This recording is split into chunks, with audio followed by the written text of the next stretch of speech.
Saya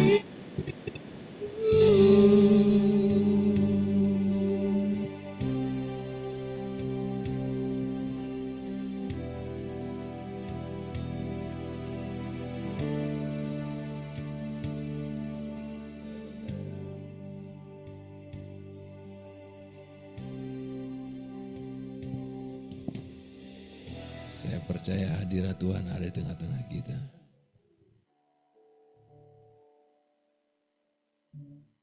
Mari angkat tangan kita sembah Dia. Ucapkanlah kata-kata yang memuliakan Dia.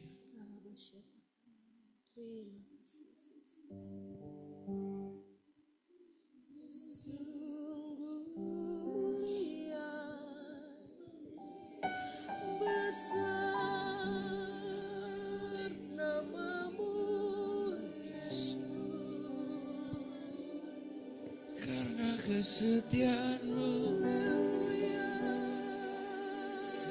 karena kebaikan-Mu,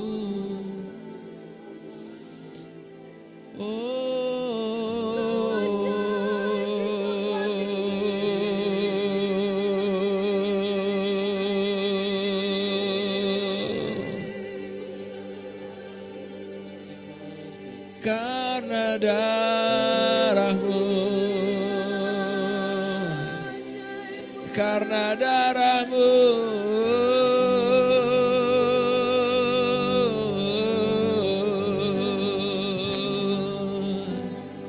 karena darah-Mu, karena darah-Mu,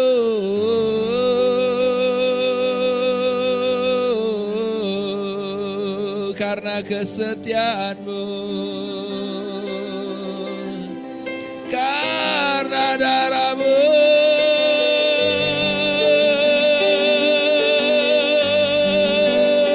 karena kesetiaan-Mu, ya Allah yang setia.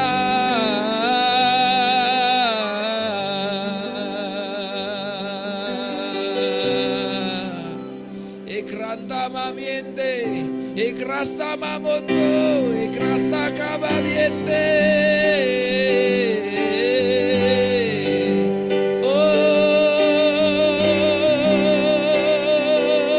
Karena kesetiaan-Mu, darah-Mu,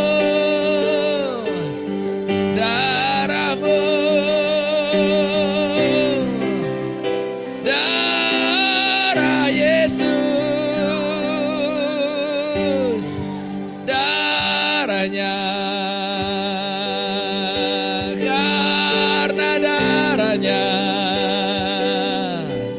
ikrasa karababiente, ikrasa kababiente.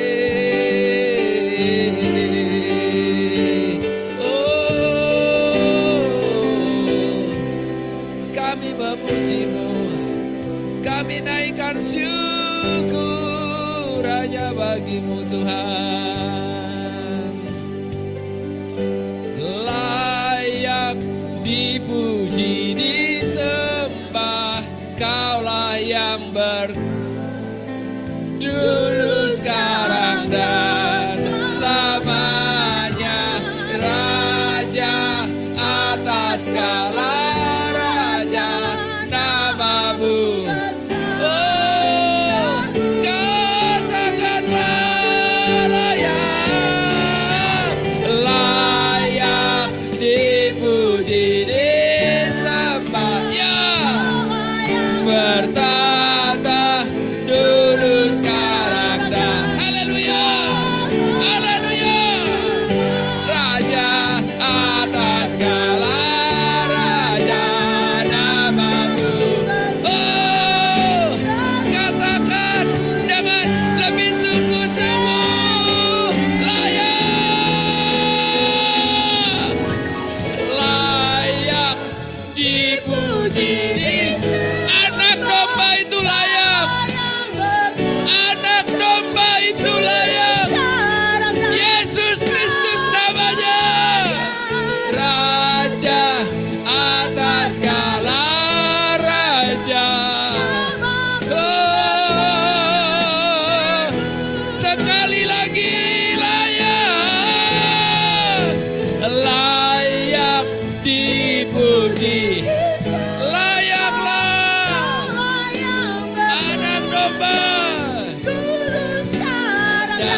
namamu besar, termulia.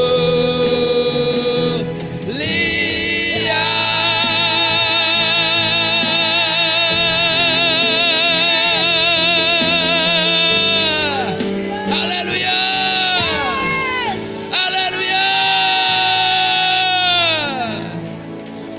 Namamu besar, termulia. Namamu besar, termulia.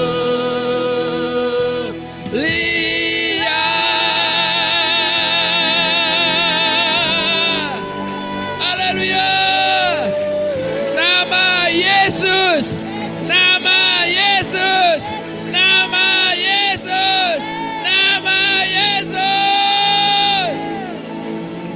Raja di atas segala raja, Tuhan di atas segala Tuhan. Namanya perkasa, pekerjaannya hebat, dahsyat. Haleluya. Berikan tepuk tangan bagi Tuhan kita Yesus Kristus.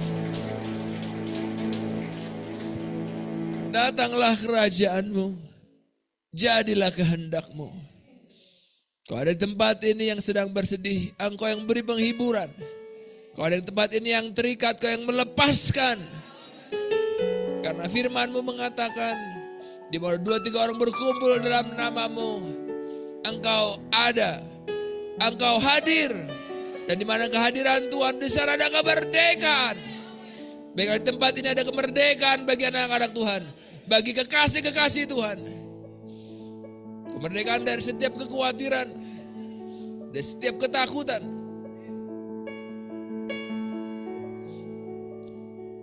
Kalau ada yang merasa sendiri, kau peluk Tuhan. Kau peluk Tuhan. Sehingga tidak seorang pun yang merasa sendiri, karena firman-Mu mengatakan kau tidak meninggalkan kami sebagai yatim piatu. Kalau ada yang beban berat, angkat bebannya dalam nama Yesus. Apapun bebannya Tuhan, angkat, angkat, angkat.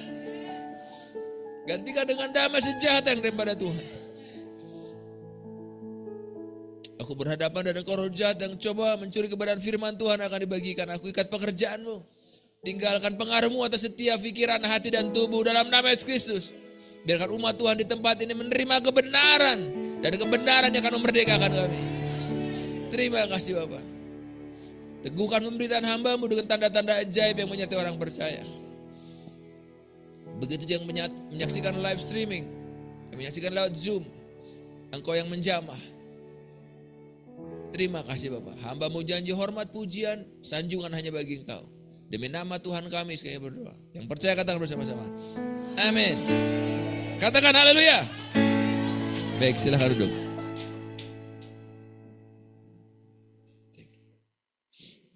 Shalom. Hamba-hamba Tuhan yang hebat, yang luar biasa. Saya sangat percaya bahwa ini hari-hari terakhir. Ini kalau zaman Yesus saja katakan bahwa kerajaan Allah sudah dekat, apalagi sekarang. Saat Yesus datang katanya itu 2000 tahun yang lalu. Kita sering mengatakan itu ya, 2000 tahun yang lalu, 2000 tahun yang lalu. Itu katanya kerajaan Allah sudah dekat, apalagi sekarang. Senggol kiri kanan, entong sieun. Aduh, hari ini saya diberkati banget dengan lagu Sunda itu. Aduh, saya mau nangis, serius.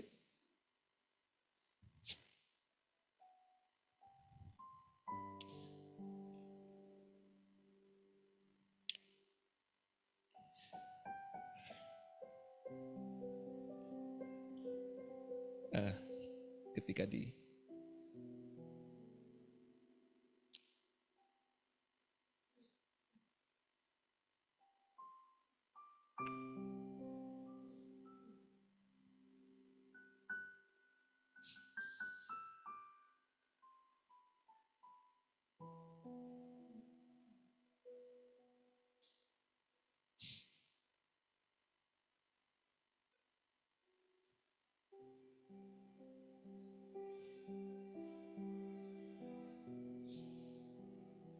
saya percaya Tuhan menaruhkan isi hatinya bagi suku ini.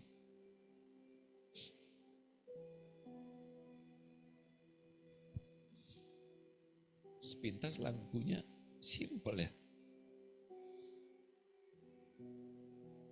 Tadi waktu pas ditanya sama Pak Pendeta Gun, saya pikir kayak di pernikahan saya ini. Saya pikir gitu. Tapi ya, Roh Kudus menyambar hati saya. Kan untuk orang ini kita berdoa kan? Untuk suku ini kita berdoa. Untuk suku ini juga kita berpuasa kan?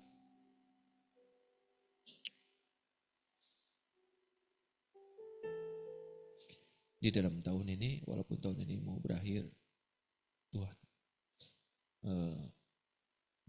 menaruhkan 1-2 kata di dalam batin saya. 2 kata itu adalah panen raya.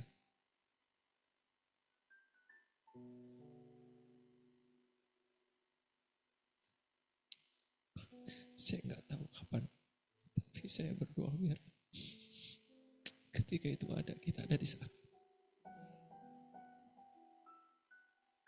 Kita berdoa, kita melangkah, kita berpuasa setiap hari, bahkan kami di youth setiap pagi jam 5 sampai jam 5:30 berdoa. Meminta revival, meminta lawatan Tuhan. Saya percaya revival itu dimulai dari kita.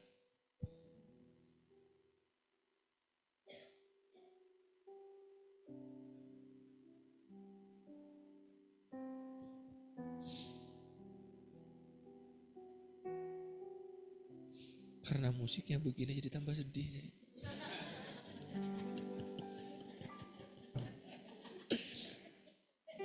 Tolonglah Bang Nando. Kayak dikondisikan gitu.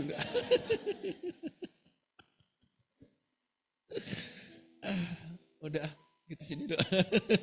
Karena temanya nggak ada relate ke sana, tapi Roh Kudus bawa ke sana gitu.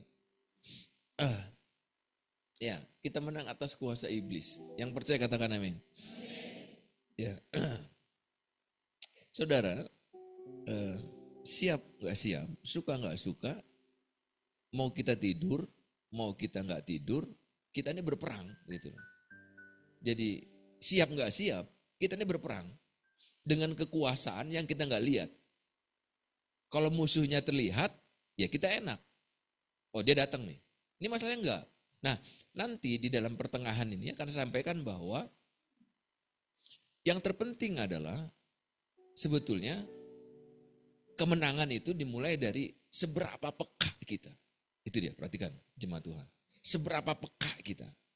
Itu intinya. Kalau anak-anak Tuhan sudah kehilangan kepekaan, itu awal kekalahan dia. Nah itulah sebabnya kita memastikan bahwa kita mempunyai sensitivitas tentang kehadiran Tuhan yang lebih kuat dari yang sebelumnya. Jangan kalau ada bagi berkat saudara, saya merasakan roh jahat menyerang saya. Itu hari pertama. Besoknya lagi, saudara, saya merasakan kehadiran setan. Hari kedua. Saudara, hari ketiga, saya merasakan setan hadir di rumah saya. Setan terus ke arah sana setan hungkul. Kapan dia merasakan Tuhan kalau gitu? Bukankah kita anak Tuhan? Come on. Bukankah kita anak Tuhan? Yang percaya katakan amin. Yang percaya katakan saudara dan saya itu anak Tuhan. Seharusnya kita lebih merasakan kehadiran Tuhan. Gitu dong. Jangan kehadiran bapak tetangga. Kan saya ini anak bapak, betul gak? Saya tuh tahu suara bapak saya. Mau suara bapak saya di dalam handphone itu, di dalam telepon itu dirubah-rubah, kadang-kadang mau nipu saya gitu ya. Saya tahu ini suara bapak saya. Come on. Nah Tuhan mau ngomong. Tuhan mau speak up. Nah lewat apa? Lewat semua hal dalam hidup kita. Tuhan mau ngomong lewat masalah ekonomi, Tuhan mau ngomong lewat masalah studi, Tuhan mau ngomong lewat masalah kesehatan, Tuhan mau ngomong lewat masalah pelayanan, Tuhan mau ngomong tadi lewat ibu yang testimoni di sini lewat masalah anak dalam studinya. Tuhan mau ngomong, yang percaya katakan amin. Tuhan itu mau ngobrol sama si Bernard. Tuhan mau ngobrol sama bapak ibu semua. Lewat apa? Lewat persoalan-persoalan itu. Gitu loh. Karena apa? Perhatikan jemaat Tuhan. lewat himpitan. Itulah sebabnya firman Tuhan bilang begini, tertindas itu baik bagiku supaya aku belajar ketetapan-ketetapanmu. Jadi hati-hati yang ngomong amin.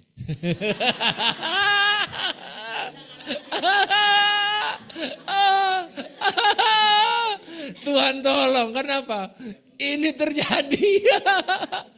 Ketika tekanan-tekanan datang dalam hidup kita, suara Tuhan tuh kayak banter, kayak apa? Kayak semakin jelas, kayak semakin terang, betul nggak? Yang tadinya kita nggak merasakan kehadiran Tuhan, kok lewat masalah kok semakin merasakan Tuhan hadir gitu loh. Nah ketika berkat mengalir, hati-hati dengan berkat. Itu kadang-kadang menarik orang keluar dari realita Tuhan. Mohon, jemaat Tuhan ya. Nanti kita akan ke sana. Katakan kita menang atas kuasa iblis 2, 3. Kasih tahu dong, kita menang kiri kanan. Kita menang. Nah sekarang gini, tadi kan kita, sekarang kitanya ganti dengan saya. 2, 3. Saya menang. Katakan haleluya. Saya nggak gini, ke sini ya. Ke sini ya.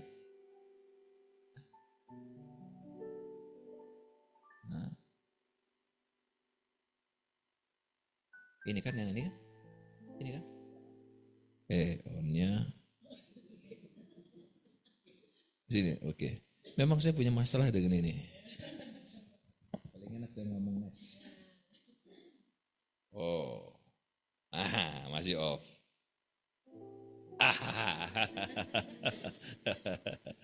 Oke, ya. Nah, kita berada dalam peperangan rohani. Kita harus menyadari bahwa kalau di dalam dunia peperangan, sekarang kan kita sering mendengar tentang hebohnya antara Israel dengan Hamas lah kira-kira gitu ya. Atau negara-negara yang sedang berperang antara Rusia dengan Ukraina. Jadi ada istilah namanya itu gencatan senjata. Artinya berhenti dulu perangnya. Nah, pertanyaannya, apakah di dalam dunia rohani ada break? Tar, cimit dulu, apa namanya? Beat lah. Enggak ada begitu, perang terus. Perang terus, coba katakan, perang terus. Jadi ketika kita bilang, ntar dong, kalau mau perang tunggu siap dulu dong. Amunisi saya ini udah mulai habis nih. Amunisi orang Kristen apa? Nanti kita akan sampai ke sana ya. Nanti kita akan sampai ke sana. Ya. Nih, ada kabar baik. Kabar baiknya yang saya tulis di situ tuh, yang di kotak merah. Kita tidak berperang untuk menang, karena saudara dan saya sudah menang. Sedikit yang menyadari itu. Kita tidak berperang untuk menang. Kita berperang dari kemenangan. Karena saudara dan saya sudah menang. Jadi di atas kayu salib dikatakan tetelestai. It's finished, sudah selesai. Artinya apa? Saudara saya menang. Menang. Nah, ketika kita melakukan sesuatu, melakukan doa, melakukan yang lain-lain, itu bukan supaya kita menang. Supaya kita menyadari, mengambil kemenangan itu gitu. Jadi dari kemenangan kepada kemenangan, kan gitu ya. Bukan dari kekalahan, atau bukan di between, di tengah-tengah, bukan. Tapi dari kemenangan kepada kemenangan. Saya berdoa supaya kita menyadari itu. Saudara dan saya itu orang menang, katakan saya orang pemenang. Jadi kita harus menyadari supaya kita nggak dibohongi.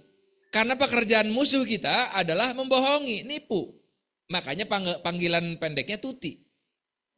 Tukang tipu. Ditipunya kita.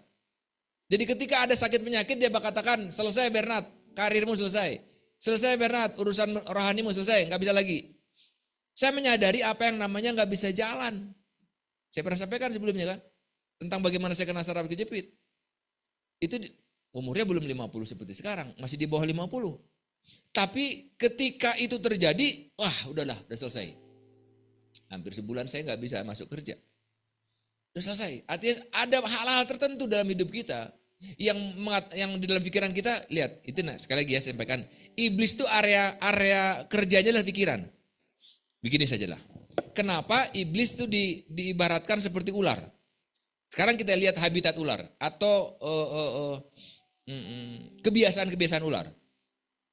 Pernah melihat ular menelan mangsanya? Bagian mana duluan yang diserang, yang ditelan? Kepala. Apa kira-kira esensinya di situ? pikiran. Pikirannya dikuasai dulu, ditaklukkan dulu, baru semuanya dapat. Lihat baik-baik jemaat Tuhan. Kalau mengalahkan anak Tuhan, gampang. Hancurin pikirannya. Apa yang terjadi dengan anak-anak muda sekarang? Dengan pornografi, dengan game, dengan semuanya. Pengen pikirannya dihancurin. Betul gak? Thanks God, ada pendoa-pendoa yang menghadap terus, perang terus. Betul gak? Waktu saya pagi-pagi di sini mau berdoa, saya aja ngeri masuknya. Apalagi setan. Katakan haleluya. Saudara belum pernah kan ketemu dengan orang yang berdoa sampai jendela bergetar? Saya pernah ketemu. Dalam nama Yesus. Teriakannya ngebuat bukan hanya setan yang keluar, saudara seiman bisa keluar. Serius ini benar, saya pernah ketemu orang itu. Gemeter, kayak model kena guntur gitu. Siapa yang pernah mengalami seperti saya, ada orang berdoa seperti itu? Angkat tangannya. Belum, cuma saya sendiri. Suatu saat akan saya bawa orang itu. Orang itu dulu di sini, di Bandung ini. Cuma sekarang bukan di Bandung lagi. Gitu ya. Bersyukurlah. Oke, ya. Jadi mulai pikirannya dulu, tapi tidak akan sebentar. Pelan-pelan ya. Ini timekeepernya mana ya? Enggak ada. Sampai Tuhan memisahkan kita. Baik, jemaat Tuhan, kita harus sadar bahwa hidup orang percaya bukan area taman bermain kita ini, bukan. Jadi ketika saudara dan saya memutuskan untuk mengikut Tuhan, saat yang bersamaan kita dicemplungin Tuhan masuk dalam area peperangan. Jadi itulah sebabnya Alkitab katakan kita ini sama seperti prajurit gitu. Jadi prajurit yang baik dia tidak memusingkan, lihat, tidak memusingkan dirinya dengan perkara-perkara kehidupannya. Ya ada perkara kehidupan, ya ada kebutuhan, tetapi dia gak pusing. Apa bedanya orang yang dipusingkan dengan yang pusing? Orang yang dipusingkan, apa yang dia pikirkan hanya itu aja. Dia gak berpikir yang lain. Jadi ketika hal itu kurang, ketika hal itu bermasalah, dia down. Dia pikir Tuhan tidak bersama-sama dengan dia. Sama seperti kebanyakan bangsa Israel pada saat dia keluar dari Mesir. Betul gak? Dia pikir kebutuhannya adalah masalah makan dan minum. Dia pikir kebutuhannya adalah masalah daging. Makanya begitu dikasih roti mana, enggak ada yang lain nih. Tidak bersyukur. Jadi ketika dipelihara Tuhan dengan makanan yang hanya itu saja harusnya bersyukur. Tapi bangsa Israel tidak bersyukur. Lihat, kebanyakan bangsa Israel yang keluar dari Mesir tidak ada rasa syukur kecuali Yosua dan Kaleb. Memang rasa syukur ini enak diomongin, susah dijalanin. Itulah sebabnya kita harus melatih diri kita katanya. Latih, dorong diri kita. Dorong dulu diri kita. Dorong terus sampai kita masuk ke dalam seluruh kebenaran firman Tuhan. Gitu, ya. Tetapi medan peperangan rohani musuh kita bukan manusia. Senggol kiri kanan, kamu bukan musuhku. Memang kamu ngeselin aku. Memang kamu suka janji tapi gak ditepati. Tapi kamu bukan musuhku. Suami kita bukan musuh. Istri bukan musuh. Anak bukan musuh. Bapak bukan musuh. Kakak bukan musuh. Saudara seiman bukan musuh. Tapi kenapa ada orang-orang tertentu amun si eta datang, uang mau datang. Karena ada gitu kan. Dia lupa kalau si eta di surga, kumaha. Iya kan? Pasti ada salah satu yang mental. Itulah sebabnya kalau kamu tidak mengampuni orang yang bersalah kepada kamu, maka aku tidak akan mengampuni kamu di depan Bapakku. Kan begitu ya? Jadi nggak ada lagi ruang untuk tak mengampuni. Harus mengampuni. Harus mengampuni. Karena apa? Bakal ketemu di surga. Kan gitu ya? Kita tuh bakal ketemu. Oke lah di dunia ini. Engkau bisa pergi. Kalau dia di Indonesia, gue keluar negeri. Nah kalau lu mati di sono, yang ini mati di sini, ketemu di sono. Nah itu dia. Mental kan? Mental. Katakan haleluya. Nah ini dia. Musuh kita adalah roh jahat. Nah itu di dalam Efesus 6 ayat yang ke-12. Iblis tahu waktunya singkat, ia berusaha menjatuhkan orang percaya dengan dosa, ketakutan dan tipu daya. Itu saya sampaikan di awal ya. Takutan. Jadi saat ini beberapa minggu yang lalu kita belajar tentang bagaimana mengatasi ketakutan kan. Gitu. Setiap orang punya ketakutannya masing-masing. Belum punya jodoh, takut nggak punya jodoh. Udah punya jodoh, mikirin gimana pernikahan. Udah menikah, mikirin gimana punya anak. Udah punya anak, mikirin gimana nih anak bisa besar. Gimana kuliahnya, gimana sekolahnya. Ada ketakutan-ketakutan. Betul gak? Udah anak ini kuliah, mikirin, masih dipikirin tuh anaknya baru sama ibunya. Gimana, masih didoain. Gimana selesai S1, gimana selesai S2, masih doain. Entar udah selesai, gimana kerjanya? Lanjut, betul gak? Udah kerja, gimana nanti pernikahannya? Tambah. Kalau itu gak bisa dikelola, itu akan menggerogoti suasana hati. Akhirnya menghimpit, menekan. Sehingga yang saya sampaikan tadi tentang kepekaan tentang Tuhan, memudar. Itu hati-hati. Saya mau sampaikan pesan itu akan lebih kuat dan akan saya ulang-ulang. Karena yang membuat kita menang atas iblis adalah ketika kita menyadari Tuhan lebih besar daripada persoalan kita. Tuhan lebih besar daripada iblis. Itulah sebetulnya yang dimiliki oleh Daud. Dia gak merasakan hadirat Goliat, yang dia rasakan hadirat Tuhan. Dia gak merasakan betapa besarnya masalah itu. Tapi dia merasakan betapa besarnya Tuhan yang menyertai dia. Jadi ketika kau mengalami persoalan, ya sakitmu, persoalanmu apalah. Tapi ketika kau berjalan dengan Tuhan, segala perkara dapat kutanggung. Di dalam dia yang memberikan kekuatan kepadaku.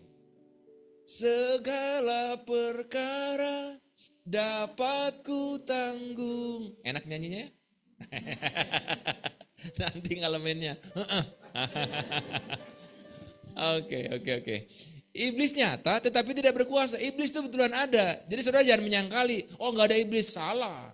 Alkitab bilang ada dia eksis dia. Tapi jangan biarkan eksistensinya menguasai dan memenuhi melebihi daripada Tuhan. Jangan di-feed, jangan dikasih makan gitu loh. Ketakutanmu jangan dikasih makan. Saya bisa membuat rasa sedih saya semakin berjadi-jadi ketika ibu saya meninggal. Saya sangat sayang sama ibu saya. Saya pikirin, aduh. Karena udah tambah sedih, apalagi misalnya saya datang ke toko-toko yang ibu saya suka dengan roti itu. Kan tanpa terasa saya juga pengen roti kan. Untuk anak salah, untuk saya dan sebagainya. Saya datang ke toko itu. Saya lihatlah roti itu. Teringatlah, melo kali kan. Teringatlah sama ibu saya. Mau saya kasih makan bisa gak? Gampang, saya pandangin rotinya gitu kan. Bisa gak? Saya pikirin kenangan-kenangan tentang ibu saya. Terus masuk gak dia tuh? Masuk. Ketika dia masuk udah nyesek deh. Nah gitulah orang yang sedang sakit hati. Gitulah orang kepahitan. Iya ada yang melukai, iya ada peristiwa, tapi jangan dikasih makan dong. Bagaimana cara kasih makannya? Mikirin. Belum lagi, orang rohani kok gitu. Katanya rohani, pret.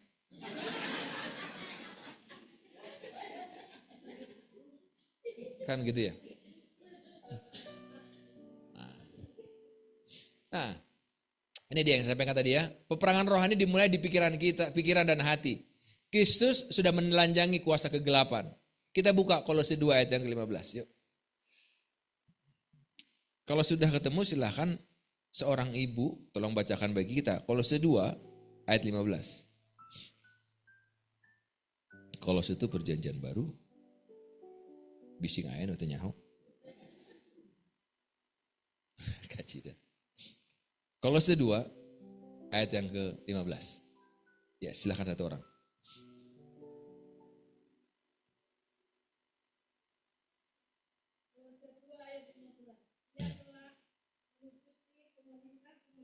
Haleluya. Ya, betul. Saya cuma bilang haleluya, Bu.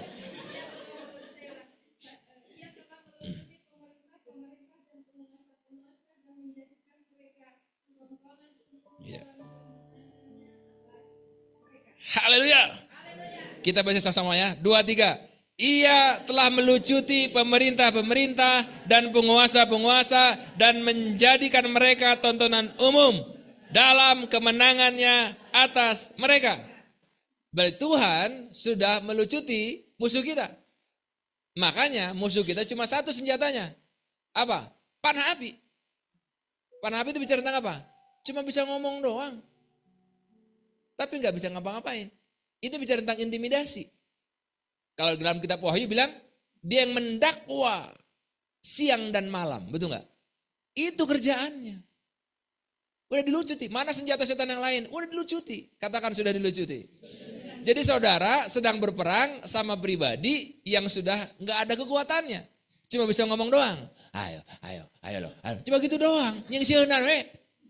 Itu saja kan makanya Alkitab dia sama seperti singa yang mengaum-ngaum. Betul nggak? Gigit nggak? Nggak. Ngaum. Mungkin sekarang bukan ngaum, ngeong. Karena kita nggak takut. Mari kita buat iblis frustasi. Dengan apa? Kita nggak takut.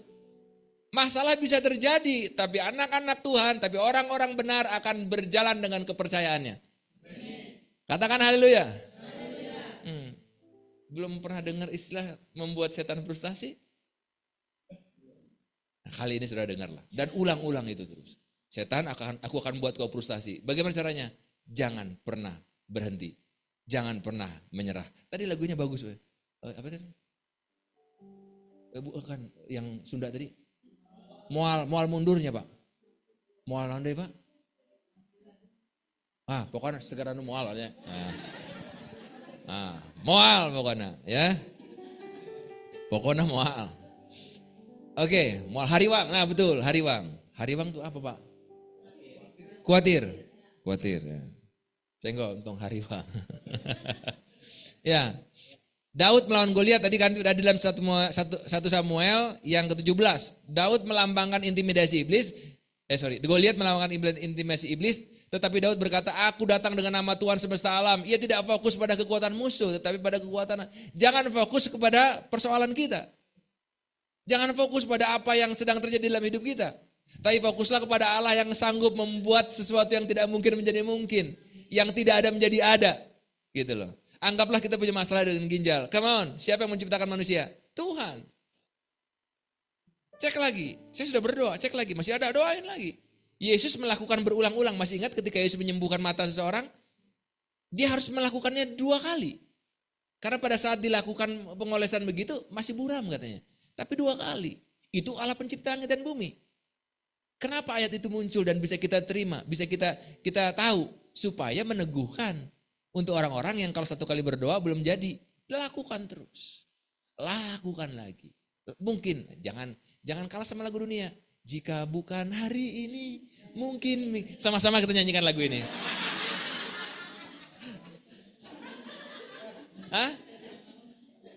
Kita ini kadang-kadang kalah dalam konteks jangan nyerah. Jangan nyerah, jangan berhenti, jangan nyerah. Karena Tuhan bersama-sama dengan kita. If God beside me, who can be against me? Jika Tuhan bersama-sama dengan kita, siapa yang dapat melawan kita? Katakan haleluya. Ketika berhadapan itu dengan persoalan itu minggu ini, lawan. Minggu depan dia keluar deh. Kalau bukan minggu depan belum keluar juga, lawan terus. Kalau tahun depan belum juga, mungkin tahun depan. Nyanyi lagu ini di rumahmu. Mungkin masalah penyakit-penyakit itu apa. Itulah sebabnya kita memberikan satu contoh tentang orang yang mempunyai sakit pendarahan selama 12 tahun. Kalau masalahmu yang sekarang terjadi belum 12 tahun, sabar. Mungkin tahun ke-12 selesai. Mungkin. Kan gak ada yang tahu. Atau mungkin tahun ke-13. Walaupun orang bilang 13 angka sial. Siapa tahu itu kebujuranmu. Oke. Jangan takut menghadapi tekanan, yang percaya katakan amin. Jangan takut menghadapi pencobaan atau kuasa gelap, karena Kristus dalam kita lebih besar. Yuk, 1 orang pria, tadi kan saya yang wanita. 1 Yohanes 4 ayat keempat. Haleluya. Berapa menit lagi saya ini, tolong dikasih tahu. 10 menit? Enggak, kasih kode lah ya, kasih kode. Hamba Tuhan kalau udah pegang mic itu biasanya tak terkendali. Silakan 1 orang pria. Ya. Hmm. Wow. Wow. Katakan haleluya. Kita baca dengan suara yang kuat ya dan hati yang percaya. 2, 3. Kamu berasal dari Allah, anak-anakku, dan kamu telah mengalahkan nabi-nabi palsu itu. Sebab roh yang ada di dalam kamu lebih besar daripada roh yang ada dalam dunia ini. Kita ulang ya, roh yang ada dalam kamu ya. 2, 3. Sebab roh yang ada dalam kamu lebih besar daripada roh yang ada di dalam dunia ini. Katakan amin. Nah, kita harus terus menyadarkan diri kita bahwa Bernard, di dalam dirimu ada roh yang lebih besar dari yang ada di dalam dunia ini. Roh apa? Roh ketakutan, roh sakit penyakit. Kita sebutkanlah ketakutan apa roh-roh yang itu. Tapi di dalam diri kita ada roh yang lebih besar. Itulah sebabnya firman Tuhan mengatakan, jika kamu percaya kepadaku, di dalam batinmu akan mengalir kehidupan. Gitu. Percayalah, kemana kita pergi ada kehidupan, bukan kematian. Bukan ketakutan, bukan kekhawatiran. Kemana-mana kita pergi, itulah sebabnya revival harus mulai dari diri kita. Baru kita alirkan, revival. Terjadi kegerakan, karena di dalam diri kita ada kegerakan. Ada kehausan, ada kelaparan. Karena di dalam diri kita ada kelaparan dan kehausan itu. Katakan haleluya. Iya. Itu dia. Saya cuma 3 slide kok, ini gak banyak. Ini slide yang ke-2 ya. 1 slide lagi. Senjata untuk menang. Nah ini dia. Kalau berperang berarti harus ada senjatanya. Musuhnya kan udah jelas tadi ya. Ketakutan dan sebagainya. Jadi kenapa kita diperhadapkan dari masalah-masalah? Sebetulnya itu hanya untuk seolah-olah bahwa Tuhan tak bersama dengan kita. Perhatikan firman Tuhan mengatakan begini. Ketika Gideon dipanggil Tuhan, ada satu statement Gideon begini. Tuhan, kalau Tuhan menyertai kami, kenapa kami mengalami persoalan-persoalan ini? Kenapa kami justru menjadi bulan-bulanan orang Midian? Gideon itu dia melakukan melakukan pengirikan gandum di tempat pemerasan anggur. Yang logikanya harusnya pengirikan gandum itu dilakukan di udara terbuka supaya sekamnya itu di bawah angin. Tapi karena ketakutan itu dilakukan di tempat pemerasan anggur yang di dalam udara tertutup. Kenapa? Karena ketakutan. Apa yang dilakukan oleh orang Median? Saudara bisa baca kebenaran firman Tuhan. Ketika orang Median datang, dia habisin. Perkebunannya dihancurin. Artinya apa? Bisa jadi, perhatikan baik-baik, bisa jadi perkebunannya bicara tentang apa? Kebutuhan hidup kan? Hati-hati. Setan bisa nyerang. Kadang-kadang seolah-olah kebutuhan hidup kita yang nomor 1. Dibuatnya kita seolah-olah, dihambatnya hal-hal yang memberkati kita. Seolah-olah kita menjadi orang tak terberkati. Tapi jangan pernah melepaskan kepercayaan kita. Bahwa Tuhan memberkati kita. God is my provider. Tuhanlah yang menyiapkan, yang menyediakan semua kebutuhan kita. Allahku kan mencukupi keperluanku di dalam Yesus Tuhan. Menurut kekayaan. Oke, nanti kita nyanyikan beberapa waktu yang akan datang. Tuhan yang kita sembah akan mencukupi semua kebutuhan kita. Semuanya. Kalau dibilang semuanya, without exception, tidak ada pengecualian. Masakan dia memelihara rohani kita, dia mencukupi kebutuhan rohani, masakan dia tidak memelihara yang lainnya dalam hidup kita. Katakan haleluya. Dia. Apa perlengkapan senjata? Jadi kalau ada peperangan, ada musuhnya, dan ada perlengkapannya. Di sini dikatakan bahwa banyak orang Kristen kalah bukan karena iblis lebih kuat, tetapi karena tidak mengenakan seluruh perlengkapan senjata Allah. Digarisbawahi seluruh perlengkapan. Jadi bukan hanya sekedar perlengkapan. Karena perlengkapan Tuhan itu banyak perlengkapan senjata itu. Tapi hanya ada orang tertentu hanya memakai satu aja. Atau sebagian saja. Seluruh. Nah, apa itu? Di dalam Efesus 6 ayat 10 sampai 20, inilah perlengkapan senjata Allah. Ikat pinggang kebenaran, apa ikat pinggang kebenaran? Hidup jujur dan tulus. Jadi kita menjadi orang-orang yang jujur, jangan dan tulus, nggak ada maksud lain. Saya nolong dia karena tulus, nggak ada maksud yang lain. Bukan karena ada pengen bisnis lah, nggak ada. Jadi nggak ada agenda tersembunyi. Gitu. Saya jujur. Gitu. Banyak orang bisa ngomong jujur tapi berlaku jujur menjadi kehidupan sehari-hari itu jarang ditemui. Dan ketika orang mau menemukan orang jujur, pastikan orang itu harus bertemu dengan orang jujur di gereja. Katakan amin. Jangan sampai di gereja susah nemuin orang jujur. Kemana ada itu dengan orang jujur kalau bukan di gereja? Nah. Baju jirah keadilan. Apa baju jirah? Baju jirah itu di sini modelnya tuh begini, dia sama seperti pakai rompi tapi belakangnya nggak ada. Itu menyiratkan sesuatu sebetulnya. Jadi anak-anak Tuhan nggak pernah boleh mundur, maju terus.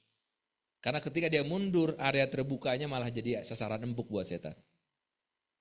Jadi anak Tuhan tidak kenal kata mundur. Tadi lagunya bagus kan orang yang, iya betul lagu Sunda tadi kan, maju terus, maju terus, maju terus. Katakan haleluya. Saya nanti minta tolong cuplikannya. Ada nggak tuh di YouTube ada nggak tuh lagu itu? Ada ya. Saya mau ngajarin untuk anak-anak muda tuh. Ya kirim ya betul. Terima kasih Pak Pendeta. Benar-benar saya dilawat dengan lagu itu. Saya berdoa supaya anak-anak muda juga dilawat, supaya anak-anak orang-orang Sunda dilawat di kota ini. Menjaga hati baju jirah itu, menjaga hati tetap benar di hadapan Tuhan. Jadi banyak orang yang awalnya benar, tapi karena perjalanan rohani menjadi tak benar. Awalnya sungguh-sungguh, tapi dalam perjalanan rohani ada distorsi. Gitu. Kan karena pelayanan juga orang menjadi tak benar motivasinya. Ada motivasinya karena keuangan, ada motivasinya karena panggung, banyak. Jaga hati kita. Jagalah hatimu dalam segala kewaspadaan karena di sana terpancar kehidupan. Kenapa orang tak bisa lagi memancarkan kehidupan? Karena hatinya sudah tak terjaga. Hatinya sudah terhamiri.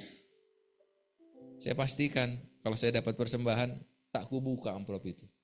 Sampai kapan? Sampai suatu saat ada kebutuhan. Aku tak tahu isinya berapa. Betul. Mungkin sampai berminggu-minggu, berbulan-bulan. Bukan berarti seolah-olah saya tak punya kebutuhan ya. Kadang-kadang, wah tiba-tiba lupa nih ngambil uangnya. Kan kadang-kadang kayak gitu ya, lupa ngambil. Itulah kebutuhan yang kita gak pernah tahu. Saudara pernah gak naruh sesuatu gitu ya, ini kerjaan laki-laki jangan-jangan ya. Naruh di mana di handphone lah gitu. Kadang-kadang kita kan butuh uang cash. Tiba-tiba gak ada uang cash. Di mananya? Ternyata di handphone ada uang cash. Di name tag, karena saya orang bekerja di kantor, di name tag ada. Ternyata ada. Kadang-kadang hal-hal yang urgent. Butuh uang tunai. Pernah siapa yang mengerti yang saya maksud? Gitu ya. Jadi ketahuan sama ibu-ibu ya.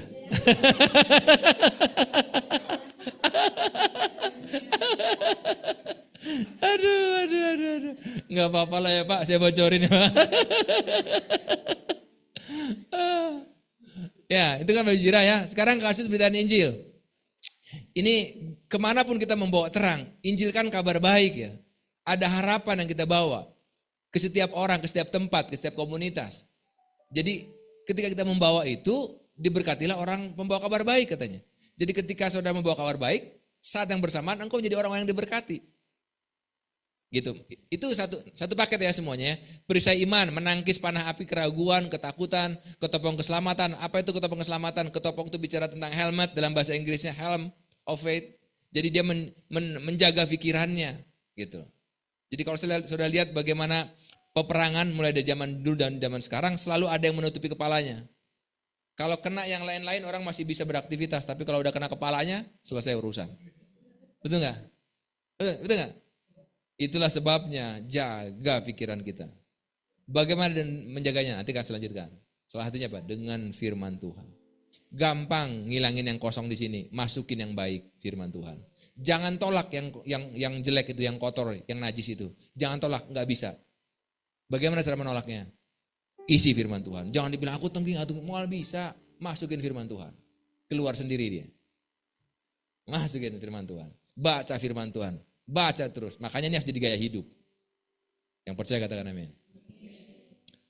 Pedang roh sama firman Tuhan. Aktif. Ya, aktifkan itu. Dalam roh berdoa terus. Ini bicara tentang, memang nyanyinya enak ya. Ku terhubung denganmu, selalu melekat di hati. Nyanyinya enak. Tapi begitu pas dalam hari-hari, bagaimana supaya jemaat Tuhan, supaya anak-anak Tuhan selalu terhubung? Bagaimana caranya? Baca firman, renungkan firman, ingat firman, nyanyi, mendaham, bersenandung. Kalau udah pakai bahasa roh, pakai bahasa roh. Entong kencang-kencang, dianggap nugelo. Gitu loh. Ya. Jadi biasa aja, jadi orang juga ngerti kok, gitu ya. Yang penting bangun di sini sampai terjadi kobaran di sini. Karena kobaran akan menghasilkan kobaran. Katakan haleluya. Ya. Lihat apa yang harus dilakukan ketika di padang gurun dicobai. Dia melawannya dengan apa? Firman Tuhan dan mengatakan ada tertulis, ada tertulis. Makanya tadi ketika ada sesuatu masuk dalam pikiran dan hati kita, katakan ada tertulis, ada tertulis, ada tertulis, ada tertulis, ada tertulis. Bilang begitu terus. Kalau kita sulit membedakan apakah ini dari Tuhan dan bukan, berdoa. Berdoalah, berdoa. Nanti Tuhan akan memunculkan kebenaran kita sama seperti Fajar katanya. Jangan hanya mengenakan sebagian senjata, kenakan seluruh perlengkapan senjata Allah setiap hari. Itu yang saya sampaikan tadi. Jangan hanya sekedar jaga hati saja, tapi enggak beritakan firman. Enggak bisa. Engkau menjadi orang baik saja, tapi enggak beritakan firman. Enggak bisa. Tahu enggak, pada saat kita memberitakan firman, itu satu paket kita kerjakan. Kita menjaga hati dan kita memberkati orang. Kemenangan kita telak. Bukan kekalahan yang telak, kemenangan yang telak. Katakan haleluya. Setiap hari ya. Ini yang slide yang terakhir. Tetap berdiri dan menang. Yakobus 4 ayat yang ke-7. Silakan ibu-ibu yang luar biasa baca ayat ini. Yakobus 4 ayat yang ke-7.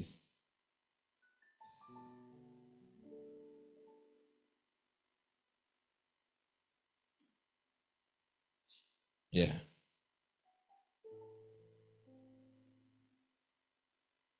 Udah ketemu? Ya. Ya.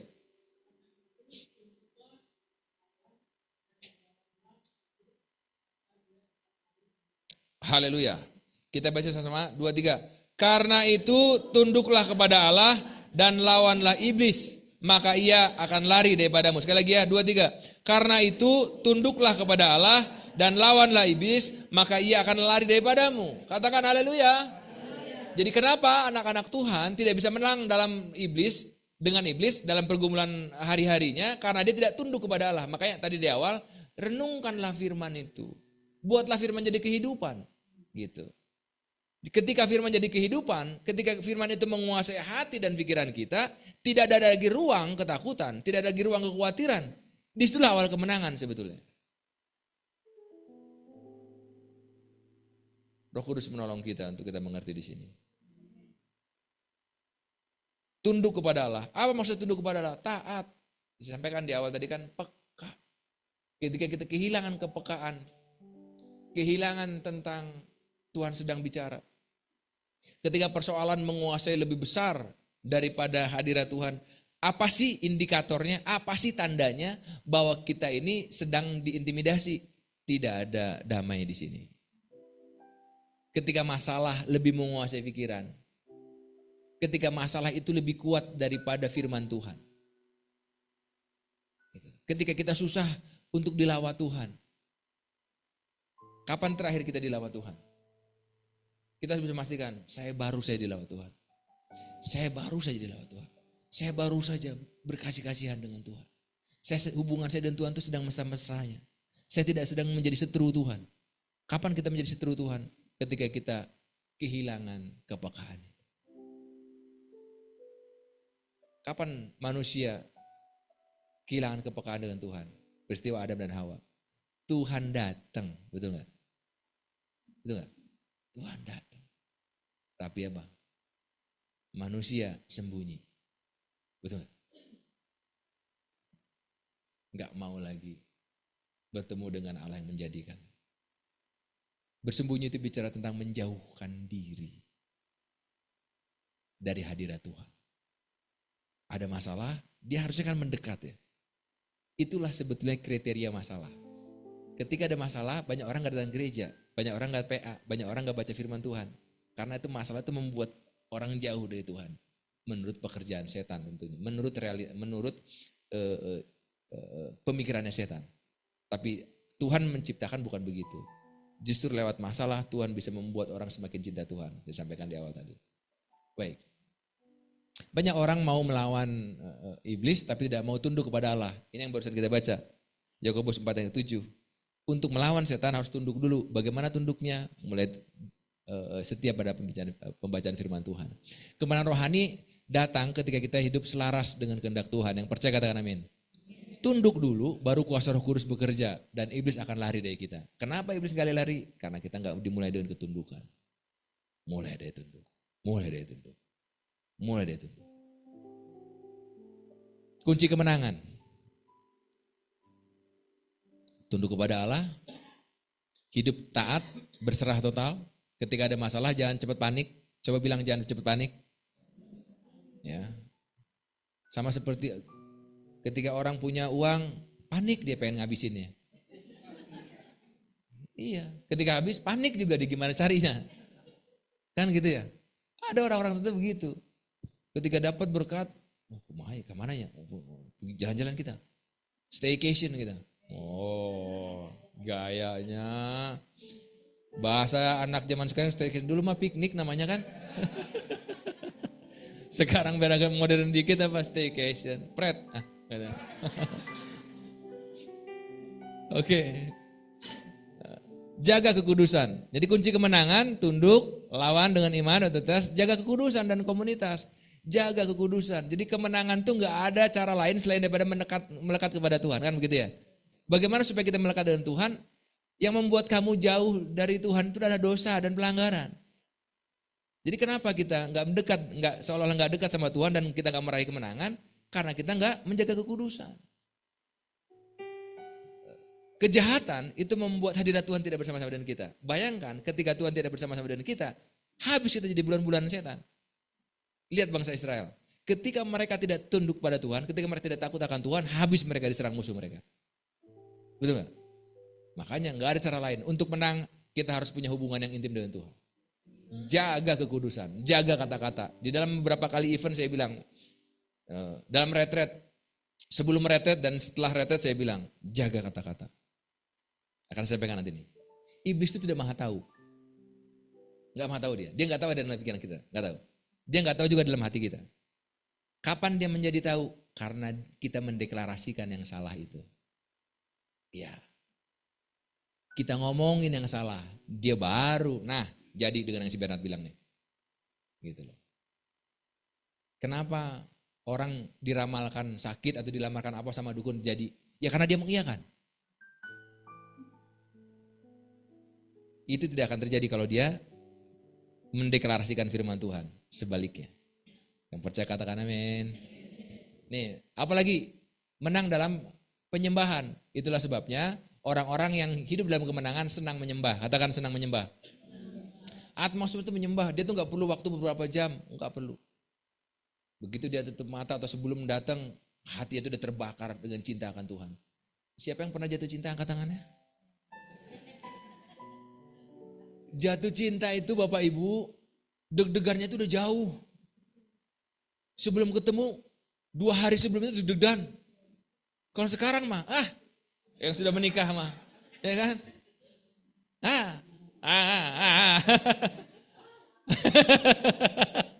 Itu harus dipelihara. Cinta itu harus dipelihara. Yang percaya katakan amin. Jaga. Apa maksudnya dijaga? Ya dipelihara. Memelihara api itu. Jadi memelihara api kasih akan Tuhan. Jangan tinggalkan kasih yang semula, itu maksudnya nih. Ya. Katakan Tuhan tolong saya mengerti. Bagaimana awal-awal dulu kita membaca firman Tuhan, begitu lahapnya kita memakan firman Tuhan itu. Terus bagaimana dengan sekarang? Apakah selahap itu kita? Kembalilah jemaat GKD Lembang kepada kecintaan akan Tuhan. Laparlah akan firman itu. Hauslah akan firman itu. Lebih daripada persoalan-persoalan pribadi. Apa yang terjadi dengan Petrus? Kalau dulu dia Dikuasai ketakutannya, dia menjadi seorang pengkhianat. Tapi ketika dia dipenuhi dengan Roh Kudus, apa yang terjadi? 3.000 orang bertobat dalam hidupnya. Ketakutan bisa saja ada dalam hidup kita. Mungkin karena satu dan lain hal. Tapi mari kita usir keluar ketakutan itu. Yang percaya katakan amin. Yang sepakat katakan ini. Usir. Karena apa? Dia nggak layak di dalam hati kita ketakutan itu. Yang layak dalam hati kita adalah keberanian yang daripada Tuhan. Kasih yang daripada Tuhan. Karena kasih itu yang membuat kita menjadi berani. Katakan amin. Itulah bukti ketika kita dipenuhi Roh Kudus, kita tidak lagi jadi korban serangan iblis, tapi menjadi alat kemenangan Tuhan. Saudara dan saya itu bukan victim lagi, bukan korban-korban, tapi kita menjadi pemenang-pemenang. Saya bukan korban serangan setan, enggak, tapi kita menjadi pemenang-pemenang. Katakan amin. Selesai kayaknya saya ini. Ini terakhir. Saya sengaja coba mencari tahu apa sih pertanyaan-pertanyaan, ya kan? Ketika orang mau menang atas setan, kalau Yesus sudah mengalahkan iblis, mengapa iblis masih mengganggu orang percaya? Karena kita mau diganggu. Coba cuekin setan itu. Ketika dia nyerang pikiran kita, nyanyi aja terus. Kita praktekin yuk, keluar dari tempat ini. Ada aja yang ngeselin kita. Dengan cara orang ngelakson aja bisa ngeselin, betul gak? Titin. Emang jalan itu maneh?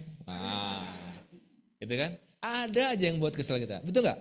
Itu kan serangan-serangan. Di rumah bangun pagi, waktu pas nyiapin untuk anak, ada aja yang buat kesel. Suara bisa lebih meninggi. Ya kan? Nah ini dia. Bagaimana mengalahkannya? Ya jangan mau diganggu. Ketika ada persoalan-persoalan itu anggap gak ada. Bagaimana caranya? Tetap jaga kata-kata kita. Evaluasi diri kita. Saya sampaikan begini kepada anak-anak youth. Supaya mereka gak merasa bahwa orang tua mereka jahat sama mereka. Saya bilang sama anak-anak itu gini. Kamu suatu saat pengen gak punya anak kayak kamu. Kadang-kadang anak kan gini kan. Dia merasa lebih baik gitu loh. Dia merasa gak ada masalah dalam hidupnya. Pengen gak kamu punya anak seperti kamu? Terus anak itu bilang, aku gak mau. Aku punya anak kayak aku. Artinya apa coba? Ya artinya dia juga gak mau gitu loh. Ngerti maksud saya kan? Jadi Tuhan menolong kita, memberikan hikmat bagaimana kita mendidik anak-anak kita dalam Tuhan. Dengan kata-kata yang tepat, sesuai dengan firman Tuhan. Mengarahkan mereka yang keluar bukan kutuk tapi berkat. Mungkin mereka ngeselin. Memang ngeselin bu. Disuruh makan gak makan, waktunya tidur pengen makan. Gitu kok. Ya saya bersyukurlah orang tua kita juga sabar sama kita. Kalau enggak kita enggak hidup sekarang bu. Udah dimatiin ya waktu pas dari dulu gitu kan. Sama seperti kita menerima kesabaran, mari kita lemparkan kesabaran lagi. Ya, mengapa masih ada orang Kristen yang kerasukan atau tertindas secara rohani? Ya, karena dia buka peluang itu. Ya, saya dengan cepat ya.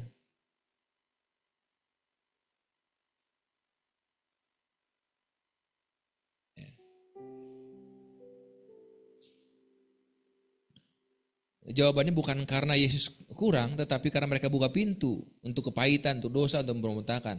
Jangan tidak hidup dalam pertobatan dan ketaatan. Selanjutnya, kenapa mereka masih ada dalam ketertindasan? Karena tadi Yakobus 4 ayat 7. Yang ketiga, apakah iblis bisa mengetahui pikiran manusia? Saya sampaikan tadi tidak. Karena iblis tidak maha tahu. Yang percaya katakan amin. Jadi justru Allah lah yang maha tahu. Itu dikatakan di dalam Samuel 16 ayat yang ke-7.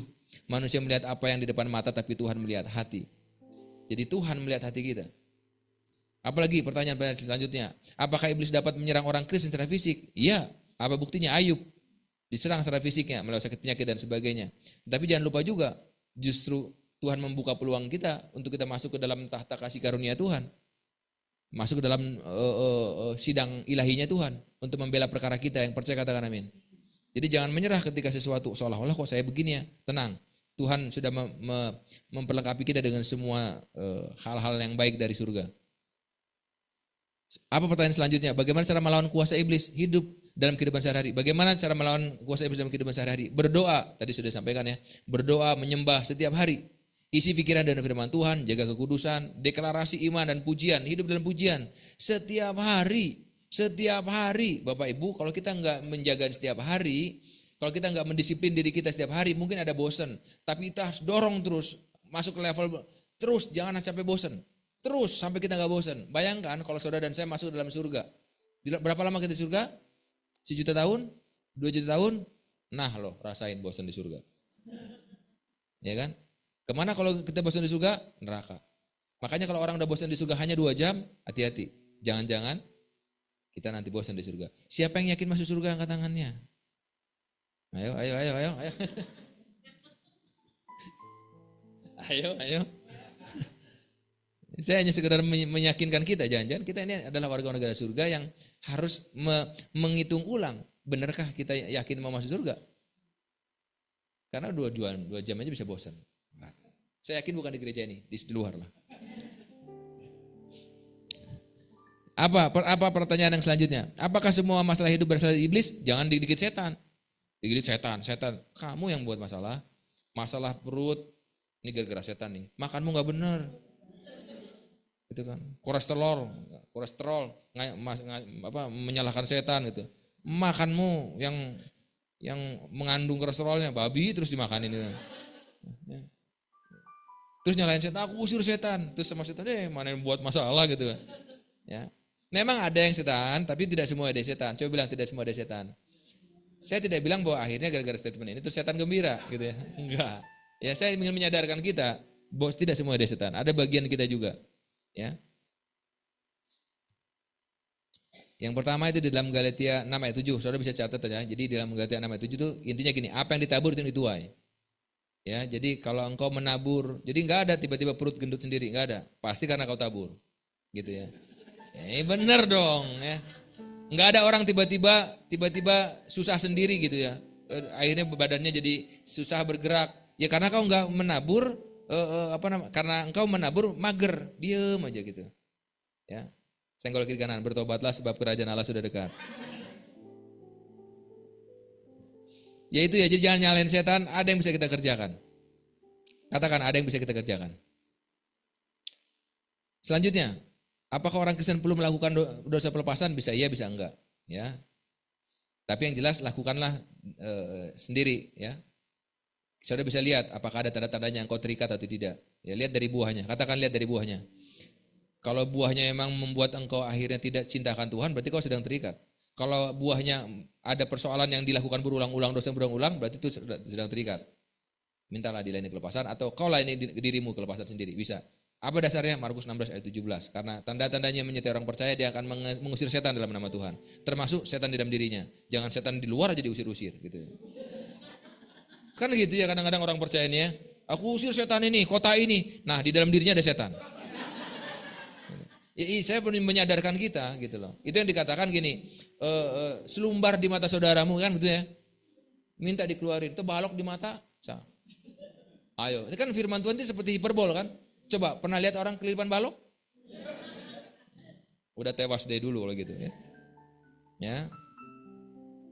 Saya berdoa supaya Roh Kudus menolong kita hari ini. Pokoknya keluar dari tempat kita menjadi orang-orang merenang, orang-orang yang tidak lagi terintimidasi. Gitu loh. Ya. 8 ya. Mengapa orang percaya harus terus berjaga-jaga? Bukankah sudah diselamatkan? Come on, jemaat Tuhan. Alkitab katakan dalam 1 Petrus 5 ayat 8, sadarlah dan berjaga-jagalah. Itu yang saya sampaikan tadi. Iblis seperti singa yang mengaum-ngaum. Dia mundur untuk suatu saat, itulah sebabnya tahun ini ada orang mencintai Tuhan, kenapa tahun depan dia nggak ada? Kan gitu ya? Tahun ini dia bisa memuji Tuhan, menyembah Tuhan luar biasa, tahun ini dia bisa menginjili orang, besok dia menjadi mualaf. Kan kacau. Itulah sebabnya harus berjaga-jaga. Gitu. Senggol kiri kanan, berjaga-jaga. Dari tadi asik senggol kiri kanannya. Coba bilang ini berjaga-jaga, coba bilang berjaga-jaga. Asik kayak kiri kanan, semangat lagi nyenggol. Wow gitu. Ya. Jadi kalaupun sudah diselamatkan tetap harus berjaga-jaga ya. Karena keselamatan itu bisa pergi, bisa hilang kalau kita nggak jaga.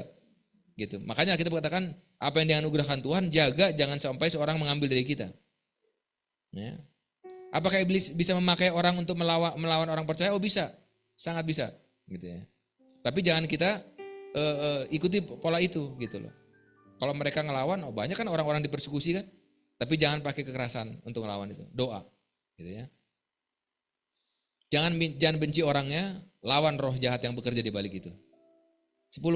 Apa tanda seorang sedang hidup dan dalam kemenangan rohani atau iblis yang ketika hidup dalam kemenangan rohani, dia penuh dengan damai sejahtera, itu yang saya sampaikan tadi ya. Tidak mudah goyah, hidupnya berbuah, gampang sekali. Saudara lihat kesaksian kita semua, jangan hanya lihat kata-katanya tapi lihat buahnya. Supaya kita jangan bingung. Lihat buahnya. Karena ada orang-orang yang sedang menasihatkan sesuatu seolah-olah rohani. Gampang membedakannya. Saya katakan sama orang-orang saya layani di Bandung, jangan susah dengan orang yang kasih nasihat. Tapi lihat buahnya. Karena buah akan meneguhkan nasihatnya. Apakah iblis takut dengan doa orang percaya? Nah, bukan karena panjangnya doa, tapi karena kuasa. Yakobus 5 ayat 16, doa orang benar bila dengan yakin didoakan akan sangat besar kuasanya. Doa orang benar. Iblis takut, tapi bukan karena panjangnya berdoanya, tapi karena kuasa yang bekerja di dalam doa itu. Katakan amin. Bagaimana iblis bekerja di zaman modern? Nah ini, iblis bekerja di zaman modern ini dengan cara apa? Melalui sistem dunia, dengan tipu daya, gitu ya. Lihatlah, seolah-olah kita butuh ini, kita butuh itu. Padahal sebetulnya yang kita butuhkan hanya kepekaan akan Tuhan sebetulnya. Itu cukup untuk kita bisa menentukan mana yang perlu kita kerjakan dan tidak. Udah cukup ya? Mari kita bangkit berdiri.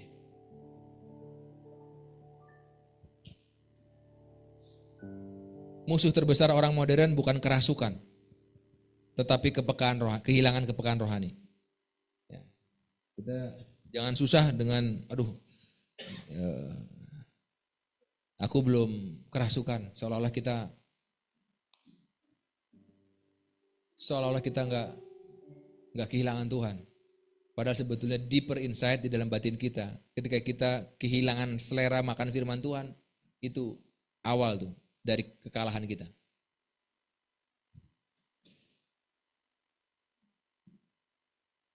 Yuk kita deklarasi ini yuk. Kita baca nih sama-sama. 2, 3.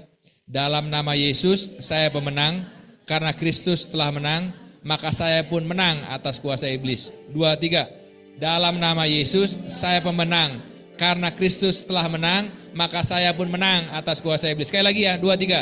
Dalam nama Yesus saya pemenang, karena Kristus telah menang, maka saya pun menang atas kuasa iblis. Katakan haleluya. Kita naikkan pujian ini ya. Ada lagu. Nah ini dia.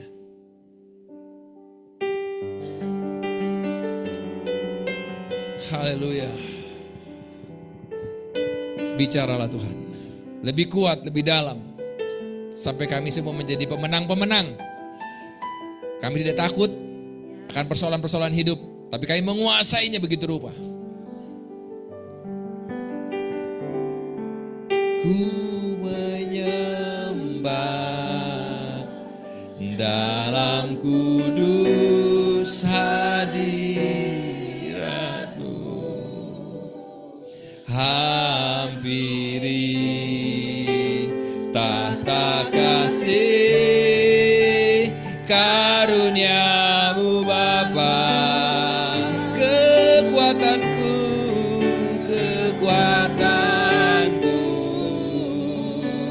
hanya dalam hadirat-Mu, Yesusku.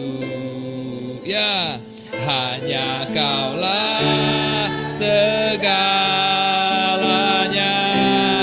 Angkat tanganmu, katakan ku yakin Kau hadir di sini. Ya, ku rasakan kuasa yang tak ku yakin Kau nyata di sini. Kemenangan ya terjadi di sini. Katakan ku menyembah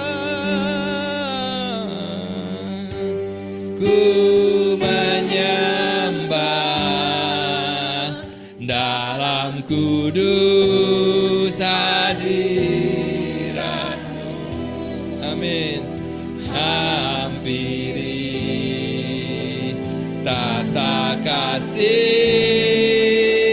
karuniamu Bapa. Oh Tuhan, kekuatanku hanya dalam hadirat-Mu. Yesus, Yesus, hanya Engkau, hanya ya. Oh, ku yakin Kau hadir. Oh, ku yakin Kau hadir di sini. Amin. Ku rasakan kuasa yang irasata karala basikete, ikrasta karaba biente, ikranta bamiente lekentose. Kemenangan, kemenangan ya terjadi. Ku yakin ya, ya, ya. Kira sakara laba telekento sakara babete. Ya, ku yakin Kau nyata di sini. Kemenangan terjadi di sini. Segenap jiwaku memuji-Mu. Sungguh besar, sungguh besar Kau Yesus. Segenap hatiku menyembah, segenap hatiku oh Kau besar. Ya, Kau besar, Kau besar, Kau besar. Oh, katakan ku yakin Kau ya, ya, amin. Kuasa, kuasa yang tak terbatas. Ku yakin Kau nyata di sini. Kemenangan, kemenangan terjadi. Kesembuhan, kesembuhan, haleluya, terjadi. Kelepasan, kelepasan, oh, terjadi di sini.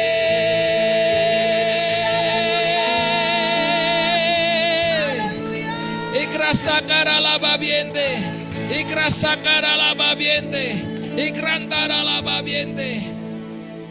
Terjadilah Tuhan, apa yang Kau rancangan di surga untuk jemaat GKKD Lembang, terjadilah. Jemaat GKKD Lembang menjadi orang-orang yang menang, orang-orang yang menang, pemenang-pemenang, pemenang atas sakit penyakit, pemenang atas kelemahan-kelemahan, pemenang atas iblis. Terjadilah dalam nama Yesus Kristus. Ikrasata karala babiente, ikranta babiente. Oh, segenap jiwaku memuji-Mu. Sungguh besar Kau Yesusku. Segenap jiwaku menyembah-Mu. Kau besar, Kau besar, ya, Kau besar, Kau segenap jiwa, segenap jiwaku. Angkatlah tanganmu jemaat Tuhan, katakan, sungguh besar Kau Yesusku. Segenap hatiku,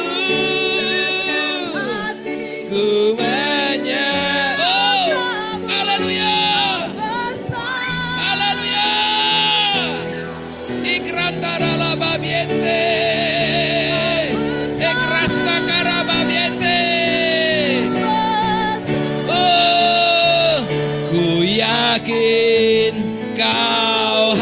hadir. Rasakanlah. Rasakanlah. Ya. Pekalah. Semakin peka. Kembalilah kepekaan itu. Kembalilah kepekaan itu. Kembali. Kembali. Ya.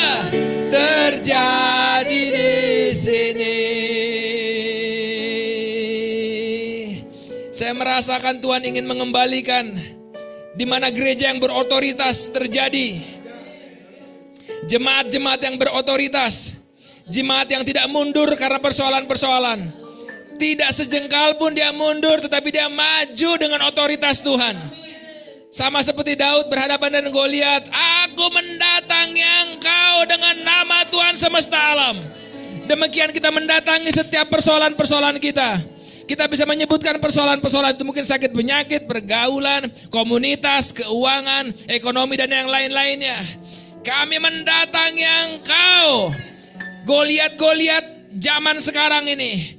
Kami mendatangi engkau dengan nama Tuhan semesta alam. Tercampaklah engkau ke laut di dalam nama Yesus Kristus. Tinggalkan cengkeramanmu atas keluarga kami. Tinggalkan cengkeramanmu atas studi anak-anak kami. Tinggalkan cengkeramanmu atas tubuh-tubuh di dalam nama Yesus Kristus. Sehingga jemaat GKK Lembang menjadi jemaat yang sehat. Jemaat yang diberkati. Sesuai dengan firman Tuhan, katakan ketika kami merenungkan firman Tuhan, apa saja yang kami berbuat berhasil. Berhasil. Berhasil. Berhasil. Terjadilah dalam nama Yesus Kristus. Terima kasih Bapak. Adakah yang ingin saya doakan, apapun yang sedang ingin engkau sama-sama dengan kita pergumulkan? Alkitab katakan supaya kita saling bertolong-tolongan, saling mendoakan supaya kita sembuh dan sehat. Kalau ada apapun itu, angkatlah. Kalau engkau sakit, angkat tangan kananmu tinggi dan takut taruh tangan satunya di bagian yang sakit. Kalau ada mengenai persoalan-persoalan, angkat dua belah tanganmu tinggi-tinggi. Bapak, aku berdoa untuk jemaat Tuhan yang sedang mengangkat tangan, apapun yang sedang mereka pergumulkan Tuhan. Mungkin sakit penyakit. Dalam nama Yesus Kristus, atau mungkin bukan mereka yang sakit. Orang yang mereka wakili. Aku berdoa, firman-Mu berkata, oleh bilur-bilur-Mu kami sembuh. Dan firman berkata tanda-tanda ini menyertai orang percaya dengan menumpangkan tangan orang sakit, orang itu sembuh.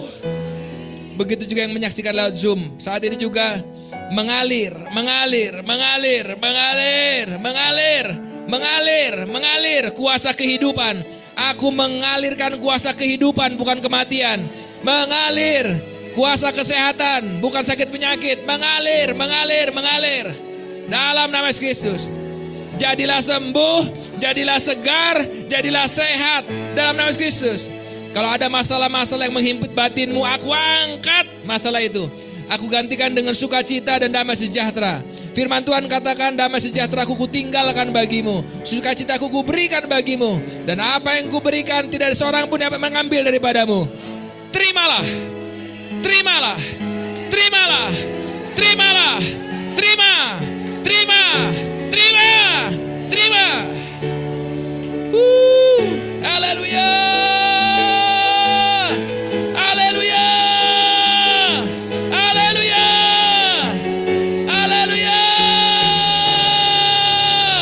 Ikrasa karababiente.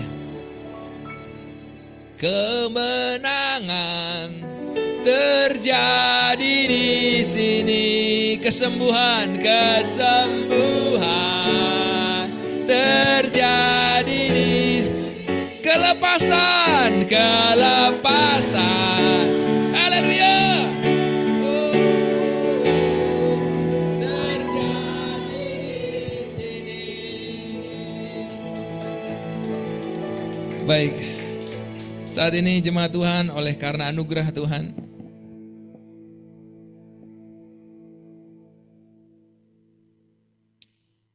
angkatlah tanganmu oleh karena anugerah Tuhan. Pulanglah dengan damai sejahtera yang berlimpah-limpah. Sukacita yang berlimpah-limpah. Diberkatilah engkau ketika kau keluar dari kediamanmu. Diberkati pula ketika engkau kembali ke dalam kediamanmu. Diberkatilah keluargamu. Diberkatilah perekonomianmu, bisnismu, karirmu. Diberkatilah kebunmu, pertanianmu. Diberkatilah apa saja yang kau kerjakan dengan tanganmu dalam Tuhan. Diberkati juga pencarianmu akan Tuhan. Apa saja yang kau buat berhasil, semata-mata supaya dunia tahu Tuhan bersama-sama dengan engkau. Tuhan menyertai engkau dari sekarang bahkan sampai selama-lamanya. Segala pujian, hormat, sanjungan bagi Tuhan kita yang percaya kata bersama-sama. Amin. Tuhan berkati. Silakan duduk.